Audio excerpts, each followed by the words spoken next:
bahwa memang nalar kita, cara berpikir kita itu tidak segalanya. Meskipun tetap bukan berarti dia tidak penting.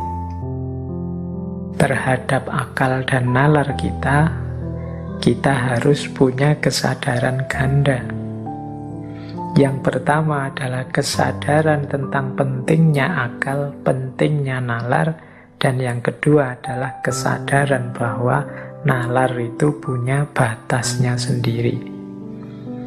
Jadi ini namanya kesadaran ganda. Berarti yang pertama, kita jangan jadi orang yang anti akal, anti berpikir, anti nalar. Justru di antara hakikat kemanusiaan kita itu kan adanya di akal dan kemampuan berpikir.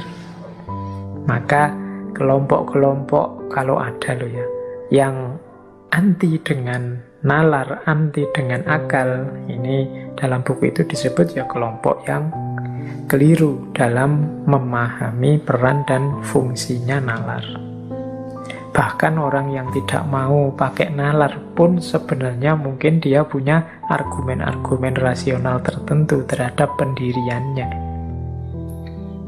Jadi yang pertama itu, meskipun begitu, kita harus sadar batas kemampuan kita dalam berpikir dan sejauh mana akal atau nalar kita itu bisa berperan.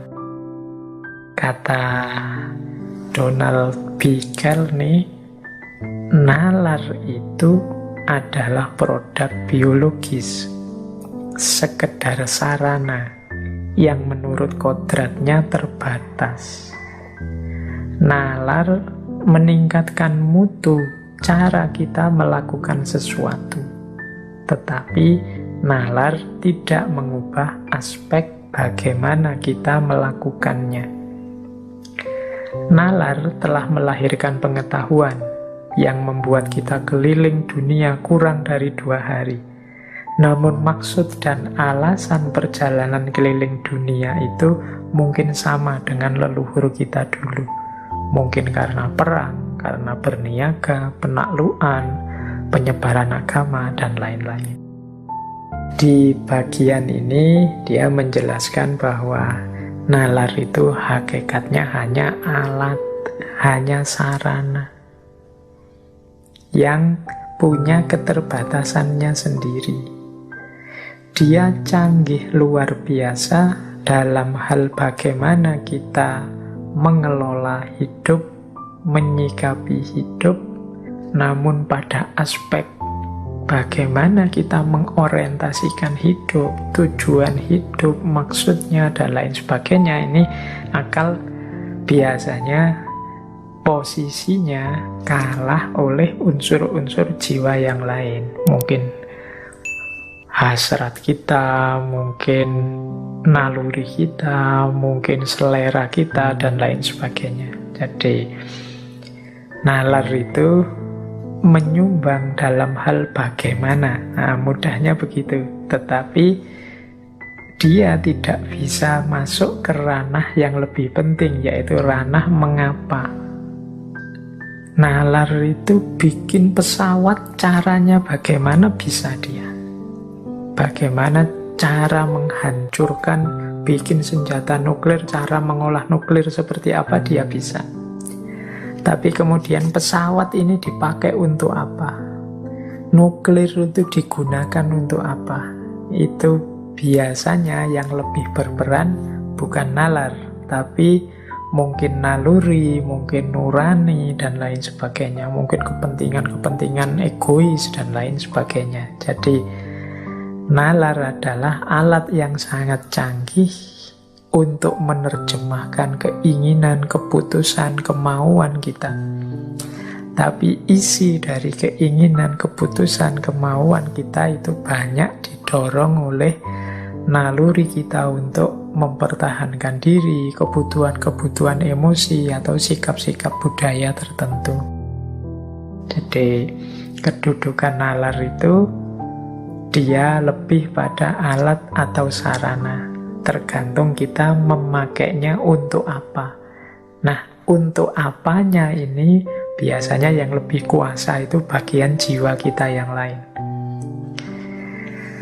Nah, ini mungkin menarik ya kalau kita sambungkan dengan pandangannya Imam Ghazali. Kalau teman-teman membaca Kimia Usa'adah kan juga penjelasannya seperti itu. Jadi menurut Imam Ghazali, akal itu dia bukan raja dalam diri kita, dia hanya panglima. Rajanya itu kolbu. Jadi yang nyetir, mengorientasikan, mengarahkan, mewarnai hidup kita itu kolbu ini. Yang kolbu itu punya pasukan yang sangat luar biasa, namanya akal. Selain ada pasukan-pasukan yang lain, nanti teman-teman silahkan diulang waktu kita membahas tentang kebahagiaan menurut Imam Ghazali. Jadi akal ini panglimanya. Panglima itu kan pasukan yang paling kuat. Dia yang mengarahkan semua pasukan yang lain. Jadi akal adalah panglima. Panglima itu berarti dia hanya bawahan saja, suruhan saja. Jadi kalau kolbunya jernih, kolbunya positif, ya dia akan jadi pasukan yang sangat kuat untuk membela kejernihan dan kepositifan ini. Sementara kalau kolbunya suram, kolbunya gelap, ya dia akan jadi pasukan kegelapan, pasukan kesuraman. Nah, itulah posisinya akal. Jadi dia terbatasi oleh orientasi, emosi, ambisi manusianya. Dia adalah senjata yang sangat hebat, tapi yang namanya senjata itu kan tergantung yang memegang siapa. Maka teman-teman jangan heran kadang-kadang peristiwa-peristiwa sejarah, tragedi-tragedi kemanusiaan itu kadang-kadang di situ ada orang-orang pinternya yang terlibat. Bagaimana misalnya peristiwa Nazi dengan Holocaustnya, pembantaian besar-besarannya, itu di situ juga ternyata banyak filosof-filosof Jerman yang mungkin teman-teman kagum dengan pikiran-pikirannya, ternyata juga dia orientasi hidupnya mendukung gerakan Nazi tersebut. Itu kan kita loh, harusnya kalau pakai akal sehat kan tidak suka kekerasan, tidak memilih tidak memilih sesuatu yang merusak kemanusiaan dan lain sebagainya. Kalau pakai akal sehat, tapi akal sehat itu dia hanya pasukan. Tergantung manusianya yang mengarahkan. Jadi kadang-kadang kalau dia orang jahat, ya maka akal ini dipakai untuk memuluskan kejahatannya. Mungkin dia bikin trik-trik, strategi-strategi biar tidak ketahuan jadi kejahatan yang sempurna, atau dia melakukan rekayasa-rekayasa sehingga yang semula buruk dia carikan argumen biar jadi benar. Nah, jadi maka ternyata kuncinya diri itu tidak pada akal, meskipun dia sangat penting. Orang tidak boleh tidak pakai akal ya. Kalau itu kayak seperti analoginya Imam Ghazali tadi, berarti orang yang tidak pakai akal itu ya kayak kerajaan, ada rajanya tapi dia tidak punya panglima perang, dia tidak tangguh, tidak kuat, mudah kalah. Demikian juga orang yang anti nalar, anti akal, tidak mau menggunakan akalnya untuk hidup. Yo akhirnya kita kalah, wong tidak punya panglima. Jadi yang lain mengembangkan sains dan teknologi, menguasai peradaban, kita agak malu-malu, ragu-ragu mendaya gunakan akal kita. Yo akhirnya kita kalah, akhirnya kita didominasi.